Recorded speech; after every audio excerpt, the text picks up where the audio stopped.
All right, thank you all for joining us this afternoon. I'm Kenna Barger, Director of Instructional Programs in the SREB Office of School Improvement. We're excited to take this time to recognize and honor a second group of award winners. SREB's Ready for College courses help struggling seniors master literacy and math skills before they transition from high school to post-secondary education and the workplace. Ready for High School courses help struggling middle grade students master the literacy and math skills they need to complete a college-ready academic core and pursue rigorous career pathways. The individuals and agencies receiving these awards have adopted and implemented the courses as a means of helping more students prepare for the next phase of education. As a result of their diligence and outstanding outcomes, we are happy to recognize them.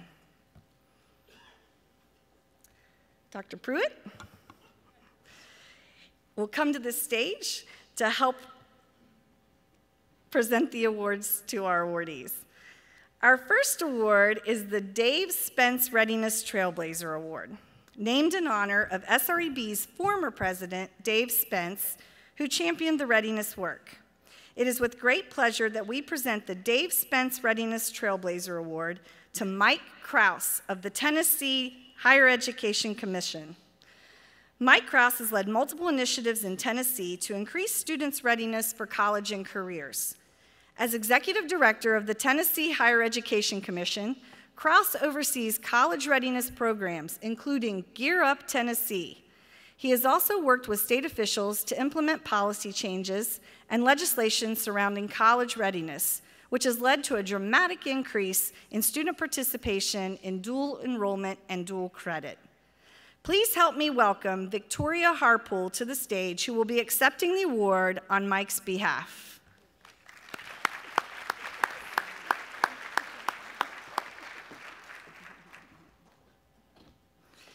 Receiving the platinum level SREB Ready Certified School recognition are Baldwin High School of Mississippi, Fountain Lake Charter High School of Arkansas.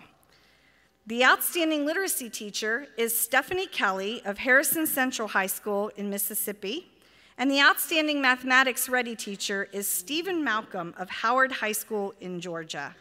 They will be receiving their awards, and we want to give them a round of applause as we'll meet with them at a later date. Congratulations to the 2019 Readiness Award winners.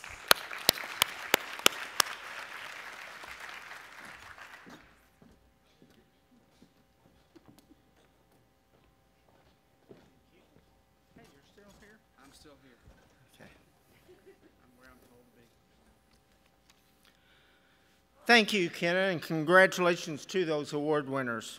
I'm Scott Warren, the Director of Making Schools Work, and I have the distinct pleasure and honor to honor the inaugural State and District Leadership Award winners.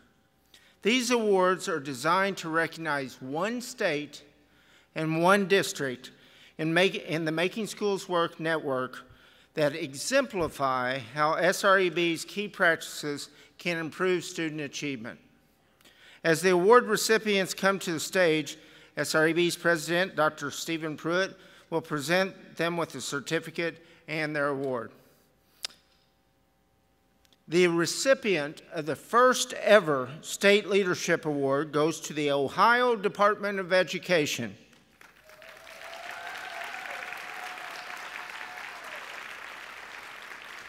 For the fiscal 2020 school year, Ohio has 281 member schools participating in the Making Schools Work frameworks. A record 4 Ohio schools or technology centers received Pacesetter Awards this year. Ohio annually provides state line item funding of over $3 million to support Ohio Making Schools Work. It is through this funding that Ohio conducts 55 technical assistance visits. Districts receive grants for school improvement and professional development, which allows the schools to ensure that teachers and faculty are prepared to handle the challenges they may face. Another highlight that sets Ohio apart is that they have 36 schools with advanced career curricula. The Ohio Department of Education will be hosting its 20th annual Ohio School Improvement Institute this year. The Institute is a statewide professional development and best practice showcase. All Ohio schools will be invited to attend and present. The event is expecting to host over 650 educators. Here to accept the award on the behalf of the Ohio Department of Education is Career Technical Education Consultant Dan Stacy. Let's give Dan a hand. Thank you. Congratulations. The recipient of the first ever District Leadership Award goes to the Syracuse City School District in New York. Syracuse City School District made a strong investment in early 2012 to dramatically increase the number of students graduating who are college and career ready. A key element of their work was to expand career pathway options for students. The district began driving the high school selection process around these pathways. Recruiting and retaining highly skilled technical professionals remains crucial to the success of these programs and students' academic success. Due to the high demand for certified teachers, the district began working with experts in the industry to find new teachers. To help these new teachers gain the confidence and skills needed, the district reached out to SREB to help implement our Teaching to Lead Fast Track Alternative Certification Program. The commitment made by Syracuse to expand opportunities for students and provide ongoing professional development and support has paid off. The district has gone from 4 state-recognized career pathways to 29 recognized pathways. There has also been a positive impact on teacher retention. Here to accept the award on the behalf of Syracuse City Schools is Bob Leslie, CTE Director. Let's Thank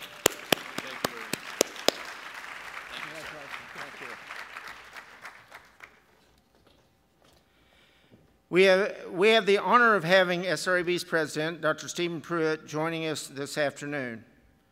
As you heard in his opening general session during his career, Dr. Pruitt has developed a strong background in education policy, assessment, and instruction. Please help me welcome Dr. Pruitt.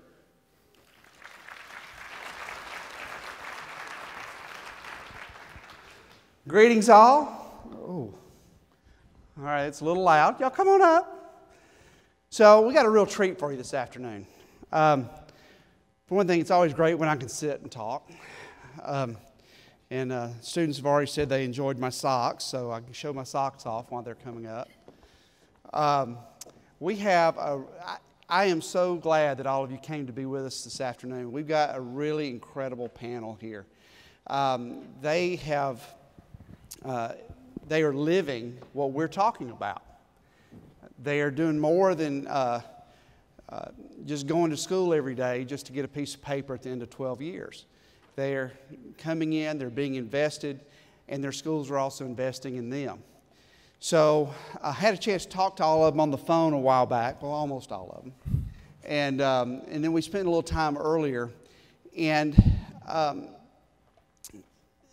they're going to tell you their story. And we're going to talk a little bit about how they think we should be thinking differently.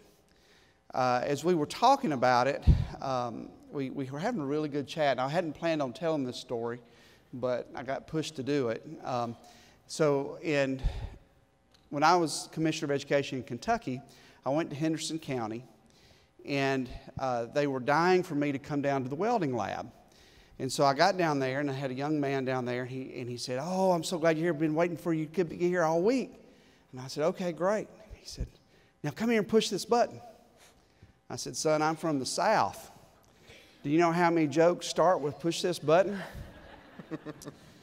And so he did, and what he had done is he had actually coded into a plasma welder my name, Dr. Pruitt. And it wasn't just block letters. I mean, he had the circles where they're supposed to be and all this stuff. And so we start talking, and I said, so tell me about this. And he said, well, it took about an hour to get it set up, and I had to code it in first. And he said, it's on an XY coordinate plane. Well, me being a chemistry guy, I'm like, wow, somebody actually said XY coordinate plane. How cool is that? And so we talked a minute, and basically he's explaining the trigonometry he had to use to create the angles, the circles. And I said, man, that's a lot of math. I bet you really enjoy it. He said, math? I hate math. I said, dude, do you know how much math you just did? He said, no, I did what I had to do to make your name. And the point of the story is, you know, we've spent a lot of years, arguably 300 years, in public education, separating academics and career and technical education, when we can actually use areas of CTE to really engage kids in why math, language arts, science, and social studies are important. And I think that's what you're going to hear from them today. So I'm going to let them introduce themselves and tell a little bit about their story, and then we'll get into a little bit more conversation. You got the short straw because you had to sit next to me. All right, so how did I end up here? On a bus, 6 hours from West Virginia. Yeah, that was rough. My freshman year of high school, I struggled a little bit with my basic academics. My name's Tanner Lee, by the way. I get to mention that sometimes. But anyways, I tended to struggle with my basic academics, and my attendance was awful. And Miss Kennedy, my principal, she saw that, and she gave me the opportunity to attend Carver as an all-day student. So starting my sophomore year, I enrolled in the Integrated Production Technologies program, and I completed that my junior year just previously, and I really found something that I enjoyed. And the same things that I tended to overlook and I didn't seem to enjoy at my traditional high school, I ended up enjoying the exact same thing, but at a CTE center. I'll be taking welding my senior year, then I will attend Robert C. Byrd Institute and take their machinist technology program. Very cool.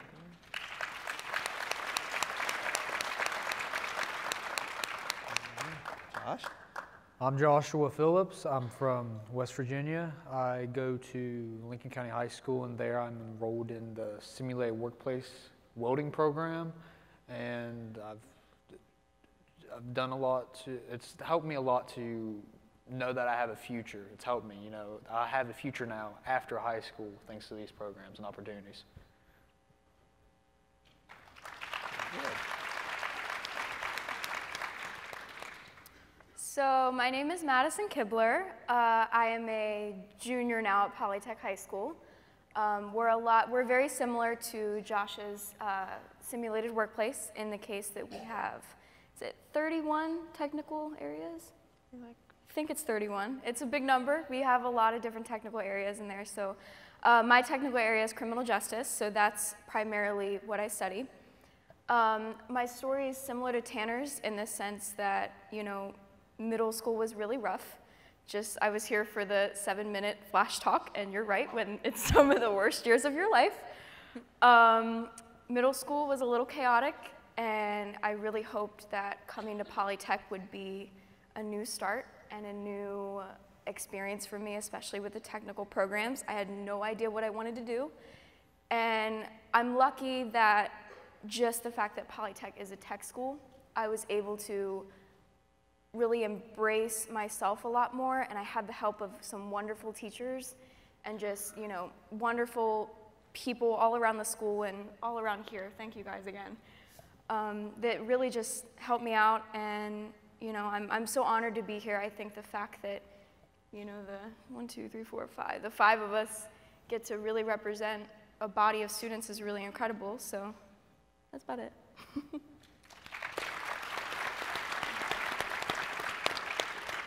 She keeps thanking me for having her up here, and I keep saying, I don't know that they realize that y'all are probably hearing the most important message of the whole day, which is from our students. So you're very welcome, but we're the ones that should be thanking you.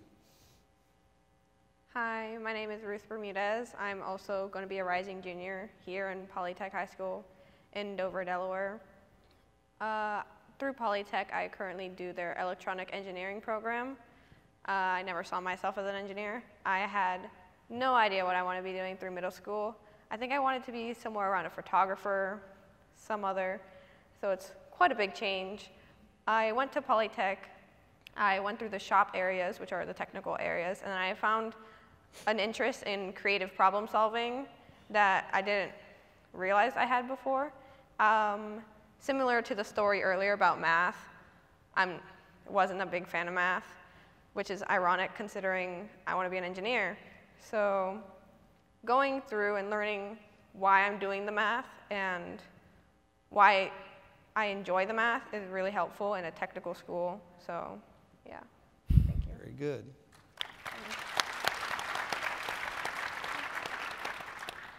Hello everyone, my name is Victoria. I also go to Polytech. I'm a rising senior. I'm the president of the CTSO called HOSA of Delaware. I'm also the drum major for my high school, so I'm really interested in music. I really love Polytech because I always knew that I wanted to be in a health career, so I entered dentistry because I love smiling. I love making people smile and making people have more confidence in their smile. So through dentistry, I know more than the average high school student going into the workplace. I do work now over the summer, and a lot of the employees that have been working there for a long time are like, "This is your first job?" And I'm like, "Yeah." But I've learned a lot. Polytech has definitely helped me through the career rotations. It just really helps a lot. Very good. I'm glad you added that last part about that you want to make people more confident in their smile, because I'll be honest, I don't know that I've smiled when I go to the dentist very much, especially when it's still predicated on a lot of pain. So I want you to figure out, I want you two to get together and figure out how to not make it so painful when I go. All of you have shared a little bit about this already, but just throwing this question out for all of you to discuss.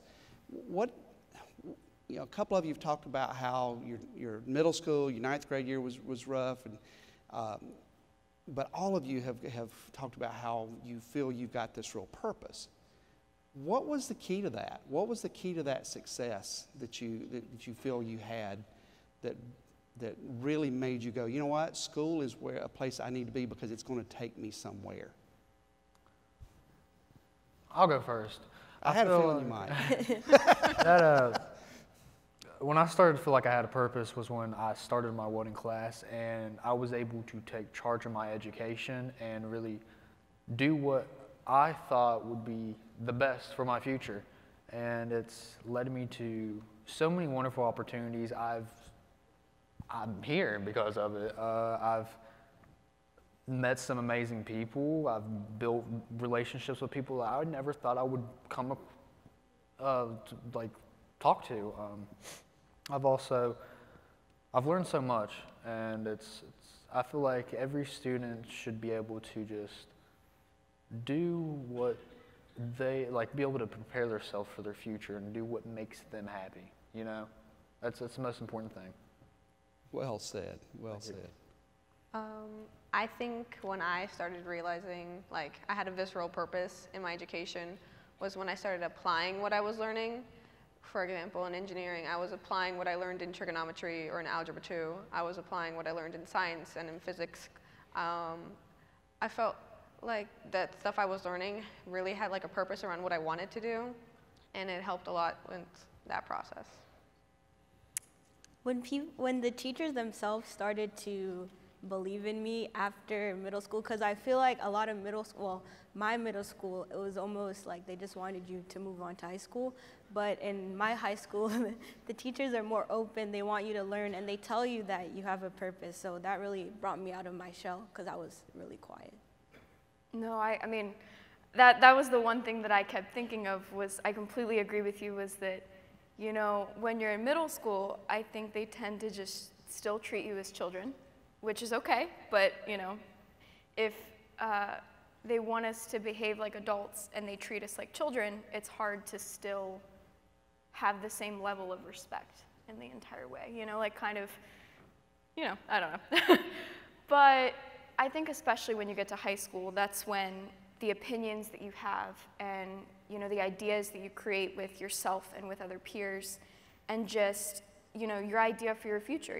Do you want to go to college? Do you want to stay here? Do you want to move out? That all of a sudden it becomes more and more real. And I think adults alike tend to just embrace that a little bit more in high school, just because they want you to be real about things. They don't want you to treat it as a childlike perspective. They want you to be more grown up about certain things. I started noticing success when I came to realization that through education you can do whatever you want to do with your future. My CTE center played a big role in me coming to that realization, and noticing that through my integrated production technologies program, all the different fields of work I can go into, and actually noticing I'm actually pretty good at this, that's what helped me notice success. So I'm going off script with this. Go for it. I apologize. It's okay. Of course, a lot of people in there, especially people who work for SREB, is like, he had a script? But, I find it interesting, something that all of you kind of hit on. It was, oddly enough, nobody mentioned that the quadratic formula was actually what made the difference in your success. But it was all about how you were, really kind of boils down to the relationship with the adults in the building. And I actually want to start with you again. I apologize, but you just said something that made me think about this. You said that you were able to see all the opportunities that were there. Can you talk a little bit about that, and then the rest of you chime in with that too? What did the school do that gave you that perspective? Pretty much our simulated workplace program at Carver is affiliated with different manufacturing industries around the state and country. Toyota, NGK, Spark Plugs, all these very large manufacturing businesses will hire on demand, knowing that you are capable at what we're doing regularly at our CTE center. So when I started to notice, hey, there's employers out there that are in desperate need of people like us, I need to really take advantage of this. But the rest of you? Yeah. I've noticed the same thing he's talking about. We, at my school, we have a lot of business partnerships. The welding program has partnerships with FL Smith.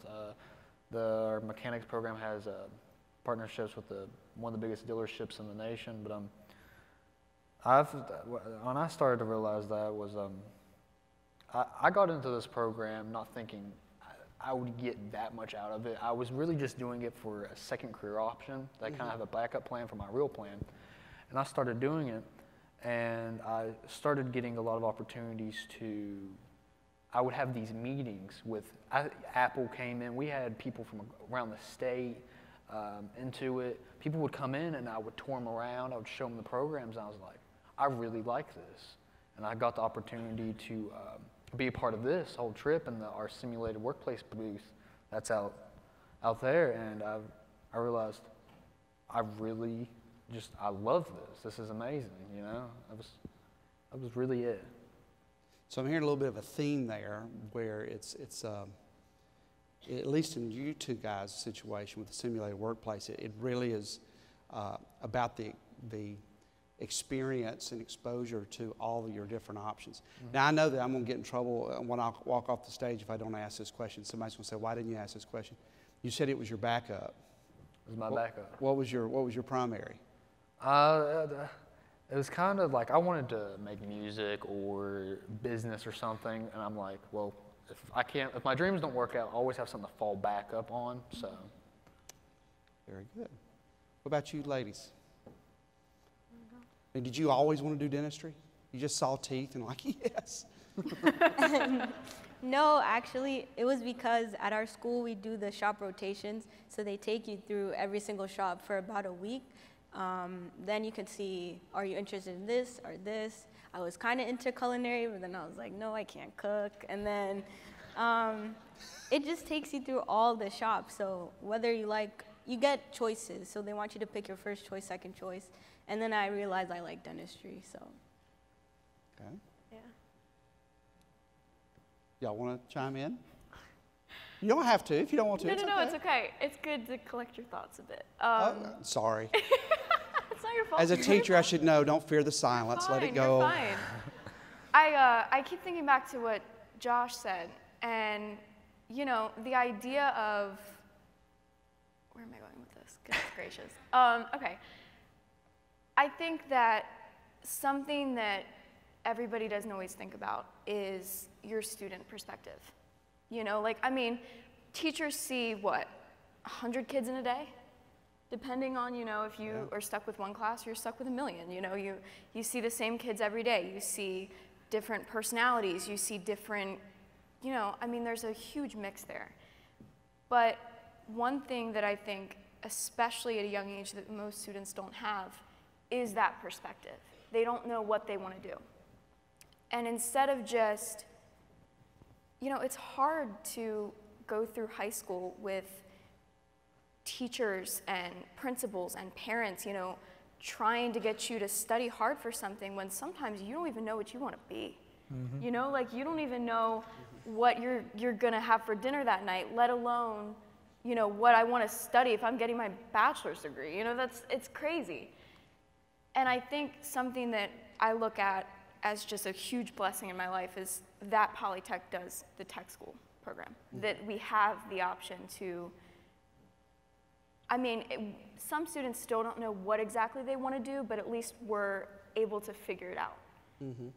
I think that's something that some people don't always get, is that in a way, you know, we take the algebra and we take the geometry and we take the English, but applying it all to one subject is something that some people are still not able to grasp all the way. Mm-hmm. You know, and I don't think students should be blamed for that necessarily. I think it should just be just an open conversation. That's all. Good. Going off what Madison said, I do feel that going through a technical school, I had the opportunity of finding out what I liked, because I really did in middle school. I was like juggling between 3 different ideas of what I wanted to be. And right now I'm currently, you know, as I said, I'm in the engineering program. I want to be an engineer. I'm looking for opportunities in engineering so I can further my career in the future. While I know friends who are in regular high schools they're also rising juniors who have no idea what they want to be. And this is the year where you make college applications. So they're going into their college applications not knowing what major they want to be in or what career field they want to be in. And this often results in the changing of majors and constant indecision between what you want to be with your future, because you don't really delve into those subjects like a lot of students don't know. So both of you said something that struck me, and now I'm thinking about all of you kind of had a similar strand. Critics of blurring the lines between CTE and academics, which I made pretty clear as SREB's position that we believe strongly in that. It's my personal position because I've experienced enough to realize that as much as I love stoichiometry and balancing equations, not everybody does, at least unless we tell them why. But the critics of that are going to say, so kids coming out of middle school declaring a major, you know, that's not fair to do to kids. That you know, you shouldn't force them into whatever. Now, I believe strongly that schools need to actually not be about preparing kids for everything, but they should prepare them for anything. Mm-hmm. Okay? So, but I've heard from several of you that, actually in a way from all of you, that when you're in these programs, it didn't sound like any of you felt like you were forced into any particular pathway. In fact, you were actually guided in a way that allowed you to explore your interests. Would that be fair to say? That's incredibly fair. Yeah. You know, I mean, as students, and we're still minors, I mean, there's certain requirements that every student has to meet in terms of English and sciences and geometry, and why not give us a class or, you know, an hour and a half during the day, kind of like recess, like just like what I'm thinking of that, you know, 7-minute speaker was saying, like just like recess. Give us that class that it gives us something to work for. That's our playtime. That's the time that if I like studying criminal law, then I sit there and I study my criminal law, and I'm gonna eat it and I'm gonna be happy about it. You know, that's the thing, that all of these other classes that I might not like, I'm working for something, even if it's that hour and a half of time. Cool. That's a great idea. Adults need recess too. I agree. She's like, yeah, some of you need it badly. Anybody else want to respond to that? Or? I want to say something on top of that. The fact that in a lot of my non-simulated workplace classes, it's a lot of, you know, taking notes, worksheets, testing, that all that's not going, I'm not going to remember that when I graduate, and that's not going to make a difference if I have a really good paying job or not. That's how I believe, and I believe that we need to be pushing for creativity, people problem solving. Like, students need to learn how to be able to take one thing, take an issue and fix it. That's something that a lot of people are not being taught. And I feel like the way careers are going with automation and a lot of, you said it good earlier, I can't think of the other one, automation and artificial intelligence. Artificial intelligence. People are going to have to know how to fix these things, work on these things, make these things better. There was someone today that, I can't remember who said it, but they said, don't reinvent the wheel, learn how to improve it. Right. And just so everybody knows, I did not prep him for that answer. We were talking about some other stuff, and I said, Josh, please make sure you say that when you're on stage, because it was very well said. You know, I was kind of thinking about this, and I know there's a lot of teachers in the room that might, hopefully, I would love to think that everybody would love to hear our perspectives, but not everybody's going to agree, and that's okay. I 100% believe that, you know, every class is vital to students in some way. You know, in the student's eyes, it might be, you know, I really need to learn advanced trigonometry to do taxes. Are you serious? But in all honesty, every teacher that comes into a student's life impacts them in some way. And the point of teaching is to just be that deciding factor. Like, are we going to impact them in this way, or are we going to impact them that way? And again, every single teacher has a big impact. I guess that's what I'm trying to say. I don't know. So a couple of y'all said this. Yeah, clap for it. That was great. That was great. With the so with that in mind, and with how we present that material to you guys, could you say just a little bit about, from your perspective? So, you know, we talked about this a little bit earlier today. You know, there can be kind of two schools of thought when you think about CTE, and there's what I consider the old school thought of, you know, we're going to bring kids into CTE and teach them a skill and get them out, get them a certification, go. And what really struck me when we were talking is none of you sound like you actually wanted that, or that alone. You wanted to know why, and you wanted to know how, and which is sort of what you were getting at a minute ago, Josh. Could y'all talk to that a little bit about, you know, beyond, it's not beyond the career, but it's actually helping you get to a place in a career that career can evolve. Does that make sense? Does the question make sense? So for me personally, while in my technical area, I currently find the process of learning how to do it very interesting. I currently, like when we're in team sessions and we're learning how to problem solve and we're working on our projects, you get really focused on what you're working on, and you get like really attached to what you're working on because you're working very hard on it. You spend a lot of hours on it, and then you result to this final product that you didn't think you could do before. You're like, wow, like I thought a professional how to do this, but now I have the ability to do this, and it's kind of incredible. So. Cool.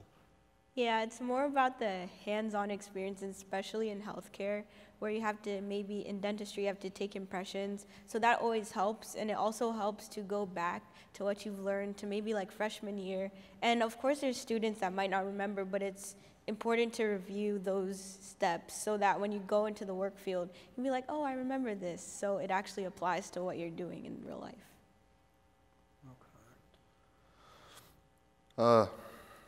To me, one of the problems with the old school way of CTE or vocational is that, sure, you know, I could go through this course and become a good machinist, but I don't want to be a good machinist. I want to be the best machinist.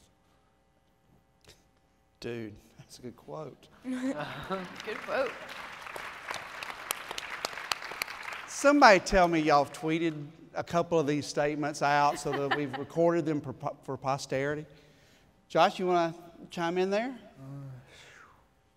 This is a tough one. Or Maddie? Or are y'all both getting your thoughts collected? Right. You want me to go first? Yeah, you go first. Okay. All right.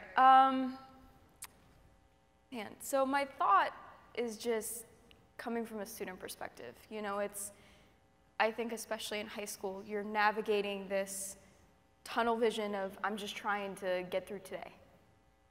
And it's so difficult to figure out, you know, it's hard for most adults to figure out what you want to do, where you want to be, let alone a high school kid with a million different problems and arguments and, ooh, good Lord. But Some of us are still trying to figure out what we right, want to do. exactly. Yeah. I still don't know what I want to be, you know. Well, I was talking about me, actually. I still want to figure out what I want to do when I grow up. But Yeah, I know. So I guess this isn't I never, anything that comes out of my mouth, I never want to be as an attack, but it's more of a suggestion. Mm-hmm. Students, I think that are like me, not all students, but some, they just want to know why. Like, you know, what is the reason that I'm here? What am I going to do? And why can I improve it? You know, and how can I improve it? You know, I think the key with high school and the big difference between middle school and high school is that, you know, in high school, that's your time to make change. That's when things can happen. You know, I mean, you can blow up overnight and all of a sudden you're sitting on a stage giving a speech. Like, that's huge. And there's teachers there that begin to understand that this student has potential, and let me help this student with that potential instead of just saying, man, you could go places. You know, that's the difference, is that there's opportunities out there for students just like us that are trying to figure out why and that want to figure out how can I make this better for other students just like me. And the key for teachers and for administrators and for really anybody is to just give them a little bit of a why. Give them a, hey, you want to check this out? Hey, you want to do this? And then pretty soon, you know, the student's doing it all by themselves. am I the only one that's really can see Maddie in a courtroom right now? I you know, just saying. You know. See, I never thought, well, I always disliked school, all right? All the way to my sophomore year, I was like, I don't want to do school. I don't want to go to college. I don't want to do this. I don't do that. Then I got into my welding program. There were days I was waking up in the morning excited to go to school, ready to go learn, go weld, and have fun, because the fact of I'm in there, I'm doing something to better my future, better myself. It's exciting. It really is. To think one day that this is going to turn into me being successful, doing something great, and being able to practice these skills at an young age and really get a feel of how the career is going to be, what it's going to be like when you're out there actually working every single day. It allowed me to be able to choose what I wanted to do. And like they said with the rotational period of we have a rotational period also of our simulator workplace where all the sophomores can go through and really see what everything's like and get an idea of what they want to do. I just think it's great to be able, it empowers the students to really pick the right future for them. You know, you guys are wise beyond your years. Just listening to just how very thoughtful you are in applying your expertise and your experiences. So, we talked about this on the phone a few months ago, and this is where our conversation just really went wild. And so I've been looking forward to this. So, you know, if you had a magic wand, which of course there is no magic. Well, actually, there is a magic wand. What would you change for every student in your state or the U.S.? Power to the students. Power to the students, all right. Talk to me about that. Simulated workplace, being a great example of this. To me, you know, maybe I am different, but simulated workplace, being a student with some say-so in the way I learn, has been the most effective way of learning for me. Very good, very good. Like I said before, being able to see in just your general regular education, not everyone goes into simulated workplace, not everyone goes into CT. Some students want to take honors and go to college. Very true. But being able to go those classes daily and feel like you have a purpose, feel like you're learning something that will affect your future is my biggest thing. And like I said, I don't believe 100% in everything that is taught or all the tests are really going to make a difference. There needs to be a lot more, students need to be allowed to be creative, to think and problem solve. In their education, you can problem solve in anywhere. You don't have to be in CT to problem solve. I would like to see more of that because creativity is the most important thing that we have. Be able to express that right. So let me press on one thing you said. So you said some kids want to do the honors and all that, but don't you think they should also have, even in those honors courses, be able to see where that's taking them? Yeah, I feel like they should be able to take classes that will also, maybe they just want to go into a field and be a professor of science or history or something like that. They have the ability to learn what they want to learn in that field. I feel like high school should be the time where you're kind of choosing what you want to learn to better your future. Is what I believe. Cool. Very well said.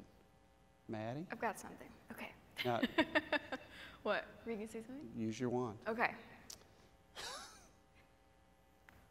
I like to believe that change is like Jenga, and that if we really want something to fall all the way down and completely rebuild itself, we have to start at the bottom.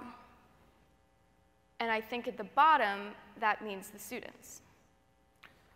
So if I could change anything, I would change the students.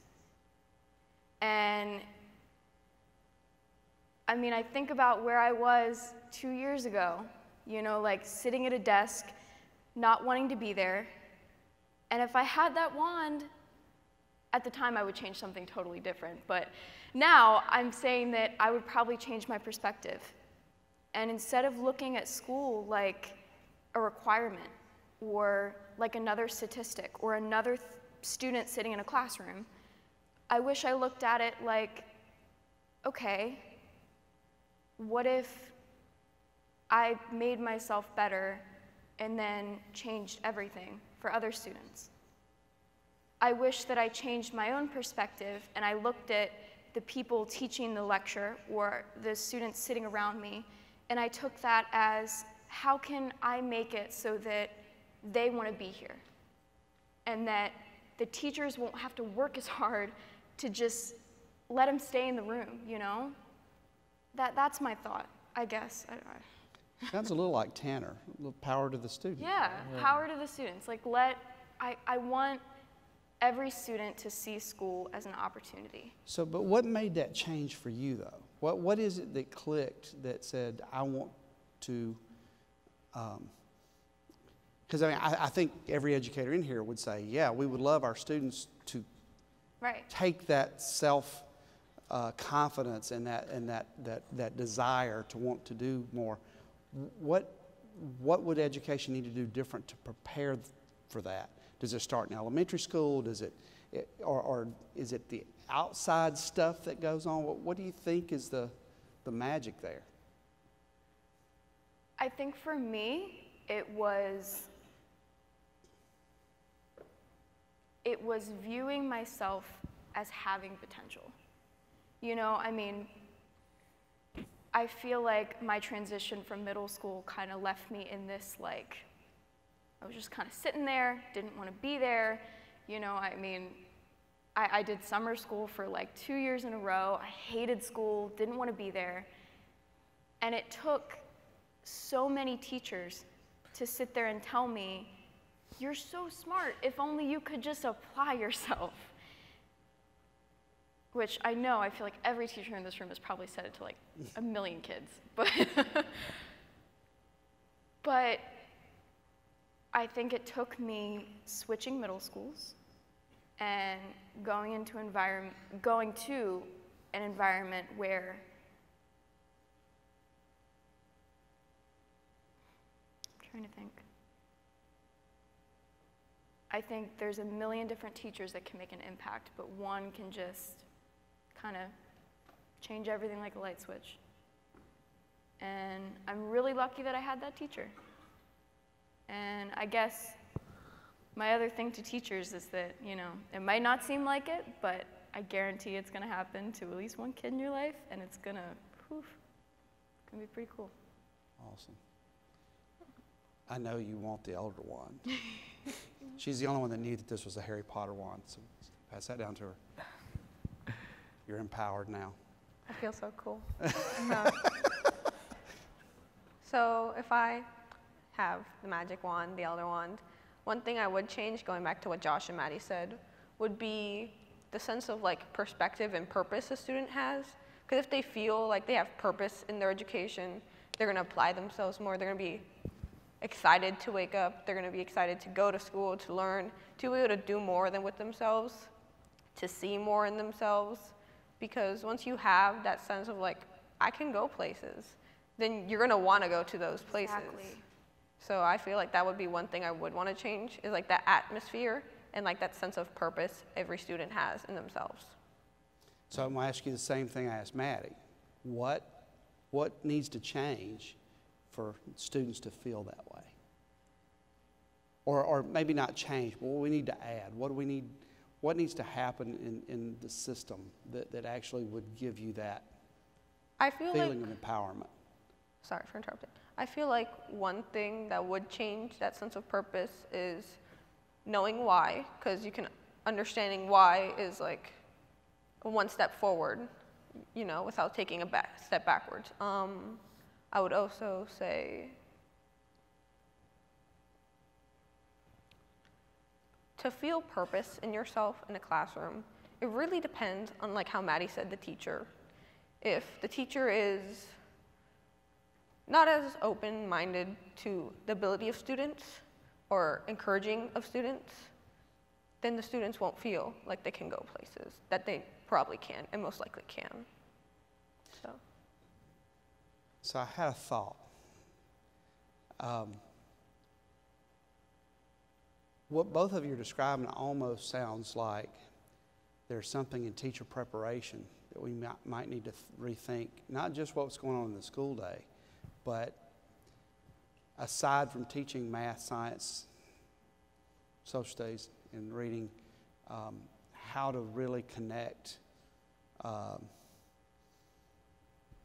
the social need of the student to feel that need to have a goal. Would that be fair to say that? Yes. Okay.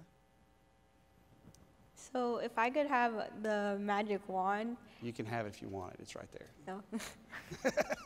If it were up to me, I would give every student an opportunity to come to something like this, maybe like one day a year, every 2 months, or just something, because in the span of just 2 days, I've met so many different people who've shared so much positivity with me that I'm eternally grateful for. I think it's really eye-opening to actually step out, see that there's teachers that want to change, and that will in turn change some students too. So I think that's what I would do, because I really enjoy coming to these and seeing everyone. Yeah, you know, you probably did pick the right line of work, because you do make people smile too. That was very well said. So we've got just a little bit of time left. You did a great job of saying what you would change, but what kind of message would you like each of these folks in the audience to be able to go back to their schools and say, because, you know, this is what happens. We go to conferences and we go back and somebody says, so what's one big thing that you took away? What's one big thing that you learned? What would be your advice to these educators that when they go back and their principals or their superintendents or their colleagues say, so what all happened? I believe we need to stop preparing students for now, but prepare them for the future, because times are changing, and the way we are learning right now is not going to work in the next couple of years. That's what I believe. I really think there needs to be a huge spark to start a change in the way we teach and the way that we learn. Very good. I would say to treat your students more as people you can interact with, rather than an audience that you're speaking to about a lecture. Someone that you can create relationships with and interact with and get them involved in the learning process. I think just being real is a huge thing. You know, I think we're in this day and age where everything seems so fake and very altered. You know, I think students need a wake-up call, and in a way, some teachers need a wake-up call. You know, to say, look, I mean, you can take this one of two ways. You can treat it as like a job that you hate, or you can treat it as a job that you love. You know, and that's really where the students that are sitting in the audience versus the students that are sitting on stage come into play. And that's when the teachers see the kids that can have an opportunity and can change that opportunity. Kind of seize it and take it over and spit it back out and do whatever they want with it. I want to say something else too.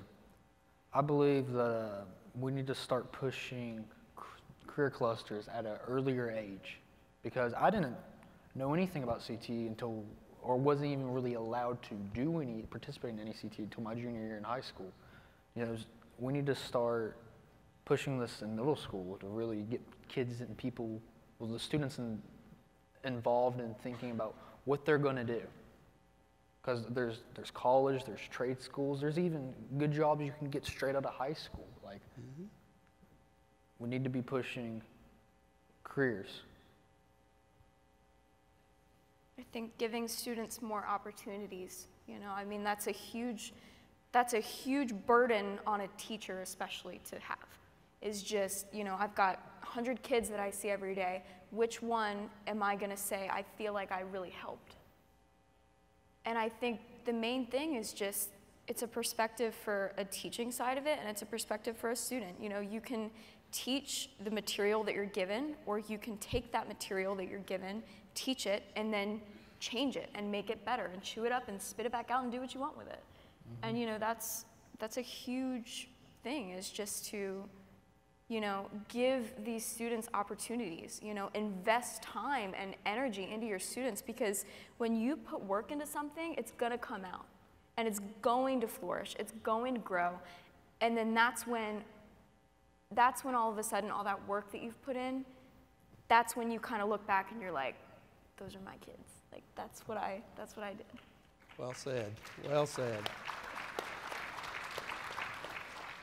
You mentioned earlier that your fashion of teaching often got you in trouble. You went outside of your boundaries, but you also made things a little more interesting. I think teachers need to explore outside of their boundaries and outside of their curriculum, and that'll really allow students to find something that they're very interested in. A worksheet isn't going to interest me at all, but playing with electricity, that does. Worksheets don't grow dendrites. No. Electricity can do other things to dendrites, Yeah. so you better learn something about it, right? Mm-hmm. Well said, well said.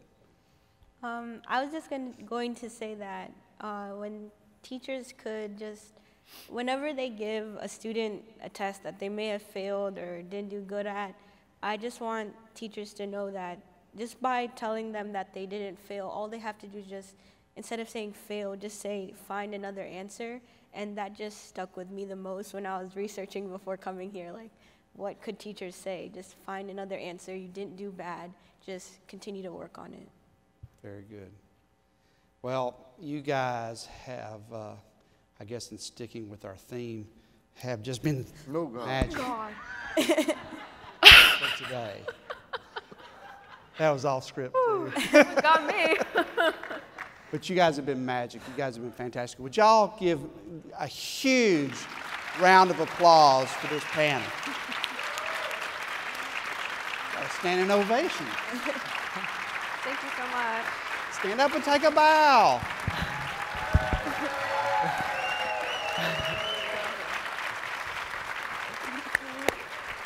Well done. Well done. Thank y'all so much for being here.